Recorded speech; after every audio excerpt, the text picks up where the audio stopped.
took a lifetime to find the person you want to marry. Finding the perfect engagement ring is a lot easier.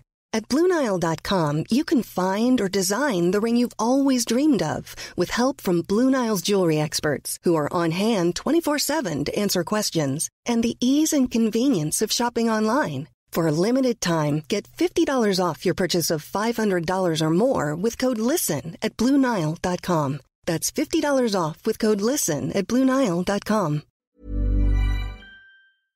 Bonjour, ici Patrick Pierrat, éditeur d'Info Bref.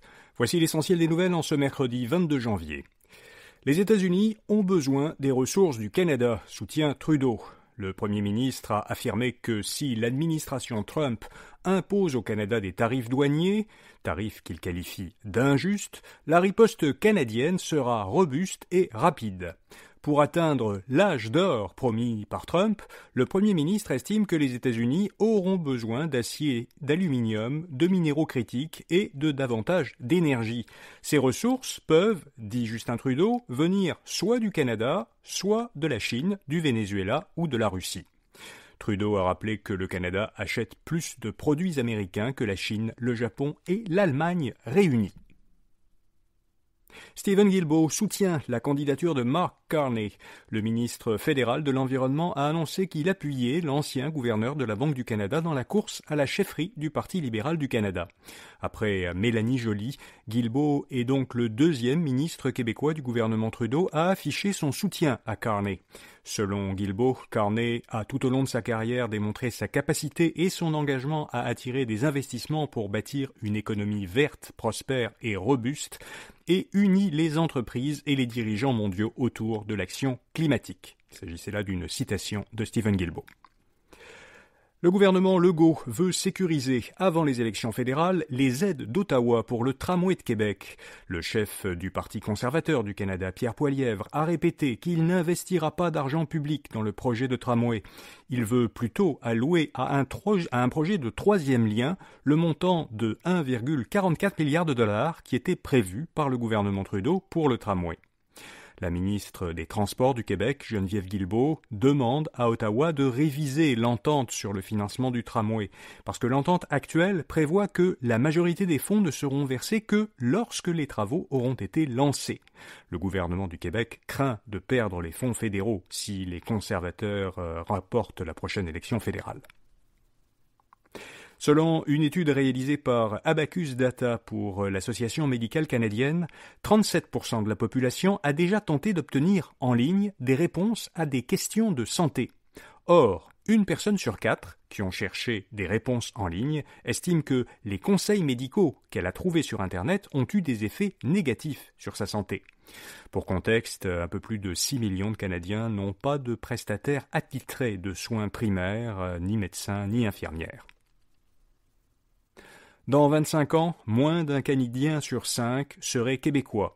Selon de nouvelles projections démographiques de Statistique Canada, le poids de la population québécoise au sein du Canada pourrait passer de 22% actuellement à 19,8% avant 2050, donc juste en dessous de 20%. Tous les scénarios envisagés montrent au contraire un accroissement du poids démographique de l'Alberta au cours des 25 prochaines années. Le taux annuel d'inflation au Canada est passé de 1,9% en novembre à 1,8% en décembre. Statistique Canada souligne que les baisses des prix de certains produits visés par le congé de TPS, qui est en vigueur depuis le 14 décembre et jusqu'au 15 février, sont ce qui a le plus contribué au ralentissement de l'inflation.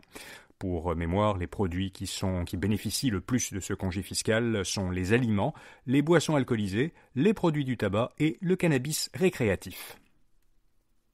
Le tribunal administratif du logement propose cette année une hausse des loyers de 5,9% pour un logement non chauffé. La hausse proposée l'an dernier était de 4%. Cette augmentation tient compte de la hausse des coûts d'entretien et de gestion des logements. Pour un logement dans lequel son propriétaire a effectué des rénovations majeures l'an dernier, le tribunal suggère même une hausse de 8,5%. La société techno-québécoise Hopper pourrait bientôt faire son entrée en bourse. C'est ce qu'a annoncé à l'agence Bloomberg Fred Lalonde, le PDG et fondateur de la société montréalaise. Hopper, qui est connu pour son application de voyage, pourrait valoir jusqu'à 10 milliards de dollars américains si elle était introduite en bourse, estime Lalonde. Le PDG souhaite toutefois que 2 conditions soient remplies avant qu'un tel scénario se concrétise.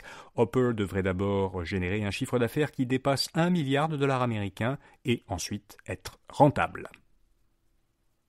Donald Trump a annoncé jusqu'à 500 milliards de dollars américains d'investissement dans l'intelligence artificielle. Le gouvernement américain va former une co-entreprise avec les sociétés américaines OpenAI et Oracle, ainsi qu'avec l'entreprise japonaise SoftBank, dans le cadre d'un projet baptisé Stargate. Ce projet prévoit un investissement initial de 100 milliards de dollars américains, qui serait partagé entre le gouvernement et le privé, pour construire aux États-Unis des centres de données qui seront nécessaires au développement et à l'exploitation de l'intelligence artificielle. L'investissement total du projet devrait ensuite monter jusqu'à 500 milliards de dollars américains. Et puis, quel magasin procure la meilleure expérience, selon l'avis de leurs clients? Eh bien, la firme de sondage Léger a interrogé l'automne dernier un peu plus de 16 000 Québécois de 16 ans et plus pour mesurer la satisfaction à l'égard de l'expérience de magasinage dans plus de 240 détaillants au Québec. Alors, celui qui a reçu le meilleur score de satisfaction, c'est la chaîne ontarienne d'instruments de musique Long & McQuaid. Parmi les commerçants québécois, c'est le détaillant de thé Camellia sinensis qui est celui qui obtient le meilleur score de satisfaction. Pour voir le classement des 15 meilleurs magasins selon ce sondage, eh bien, allez sur notre site infobref.com, vous trouverez le lien dans la description de cet épisode. Voilà, vous savez l'essentiel. Bonne journée et à demain matin. Hey, you know what would make your customer service help desk way better? Dumping it and then switching to Intercom. But you're not quite ready to make that change. We get it. That's why Finn, the world's leading AI customer service agent, is now available on every help desk.